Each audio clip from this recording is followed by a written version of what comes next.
வாழ்க வளமுடன். இயற்கையை நியதி பார்க்கும் அன்பு உள்ளங்களுக்கு எனது நன்றி. இன்றைக்கி என்ன, நேற்றுக்கு சொல்லல, அதிசயம் நடந்தது எனக்கு. என்னன்னா, எல்லாருக்கும் சொல்லுவாங்க, மெடிடேஷன் பண்ணி எனக்கு இந்த அதிசயம் நடந்தது அப்படின்ட்டு ப்ரைவேட் கிளாஸில் சொல்லுவாங்க. நான் சொன்னேன், எல்லாருக்கும் நடந்தது, நான் சொல்லி எல்லோரும் நடக்குது, ஆனால் எனக்கு நடக்கலையே அப்படின்னு கேட்பேன். இல்லை, அதுக்கும் ஒரு நாள் வரும் அப்படின்னு சொல்லிட்டு மாஸ்டர் சொல்லுவார். நான் அப்போ தான் எனக்கு என்றைக்கு வருதா வரட்டுன்ட்டு விட்டேன். ஒரு முறை நான் காசிக்கு போயிருக்கும்போது என்ன ஆச்சுன்னா, நான் ஐயாத்திக்கு மேலே போயிட்டோம். மேலே ஏறி உட்காந்துன்னு பேசிகிட்டு இருந்தேன். அப்புறம் அவங்க எல்லோரும் இறங்கி வந்துட்டாங்க.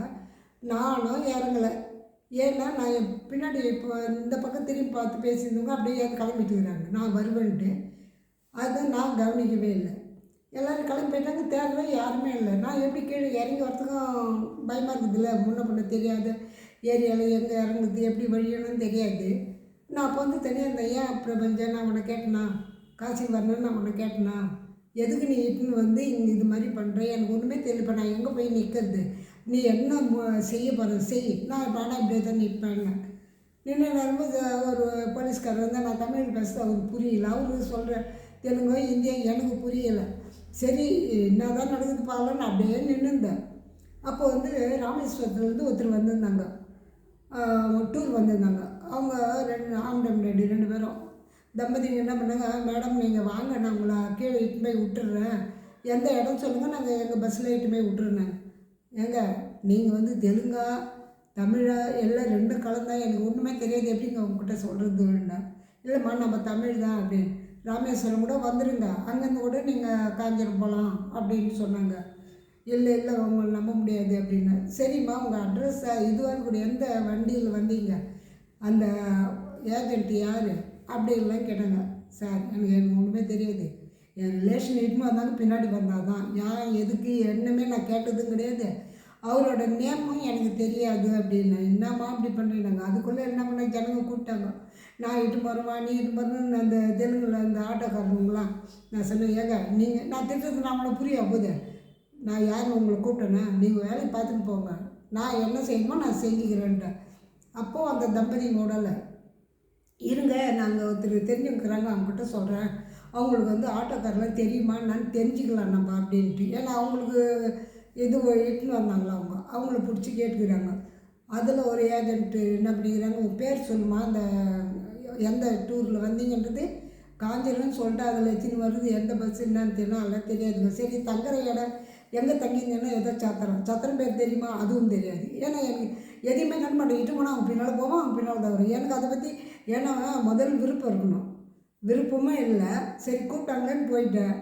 அப்போ போகும்போது அந்த கவனிப்பு இல்லைன்னா எப்படி இருக்கான், எதுவுமே தெரிஞ்சுக்கிறது இல்லை. அப்புறம் பார்த்தா கொஞ்சம் யோசனை பண்ணி பாருங்கோ அப்படின்னாங்க. உட்காந்து அப்படியே நின்றுட்டு தான் நவ்வூரவே இல்லை அந்த இடத்த விட்டு, அந்த ஆலமரத்தை விட்டு. என்ன பண்ணால் ஒருத்தர் கிருஷ்ணர் அழகாக கூடையில் வச்சு அந்த மேலே இருக்கிற அந்த கோயிலுக்கு உள்ளே எடுத்துன்னு போகிறாங்க. சரி, பேர்லாம் தெரியல, பாலன்னா குட்டி, கிருஷ்ணன் சொல்லிவிட்டேன், தெரியவா போகுது அவங்களுக்கு, ஏதோ ஒன்று சொல்கிறதும் சொல்லிட்டு வந்துட்டு பாலகிருஷ்ணன் சொல்லிட்டேன். சொல்லிட்டு உடனே அவர் என்ன பண்ணார், அந்த பேர் வச்சு கீழே ஆட்டோக்காரங்களாம் இந்த குரூப்லேருந்து யாராவது வந்துக்கிறாங்களா பாரு அப்படின்னு சொல்லிட்டு அவர் கீழே ஃபோன் பண்ணிக்கிறாரு. கீழே ஃபோன் பண்ணிங்கன்னா என் ரிலேஷன் என்ன பண்ணாங்க, அந்த ஆட்டோவில் தான் உட்காந்துக்கிறாங்க. உட்காந்தோடனே என் பேர் பூங்குடின்னு சொன்னோடனே டக்குன்னு அவங்க மட்டும் சார் மட்டும் மேலே ஏறி வந்து என்னை வந்து இட்டுன்னு போனார். எதுக்கு, ஆனால் நான் நினச்சல எல்லாருக்கும் அதிசயம் நடக்குது, எனக்கு நடக்கலைன்னு. நீங்களே நினச்சிக்கிறேன், கையில் ஃபோன் கிடையாது, ஃபோன் நம்பரும் தெரியாது. நான் எதை வச்சு நான் சொல்ல முடியும், எந்த பேருக்கு இது முடியும், நம்ம தான் இப்போ எல்லாம் பேர் வச்சு தானே செல்லில் ஃபிக்ஸ் பண்ணிடுறேன். அப்போ நம்பர்லாம் எப்படி தெரிய போகுது அப்படின்னு வச்சேன். ஆனால் அப்போ நீங்களாக இருந்தால் பயந்து, ஐயோ என்ன ஆச்சு, இது நான் ஒன்று மேலே அப்படியே நின்றுந்தேன். நீ என்ன ஒன்றாலும் பண்ணு பிரபஞ்சம், நானாக வந்து இது இந்த நீ இட்டுன்னு வந்த, நீங்கள் என்ன நடத்தணுமோ நடத்து, அதை பற்றி நான் கவலையே பட மாட்டேன், அப்படியே இப்படியே தான் நிற்பேன்.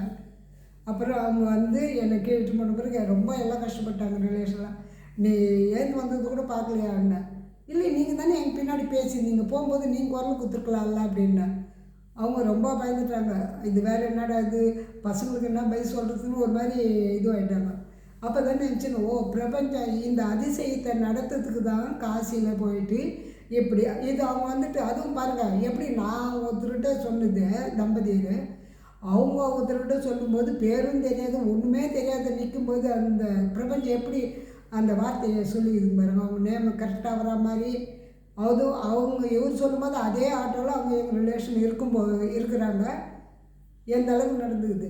எதுக்கு சொல்கிறேன்னா, நீங்கள் வந்து தியானம் பண்ணி பாருங்களேன்.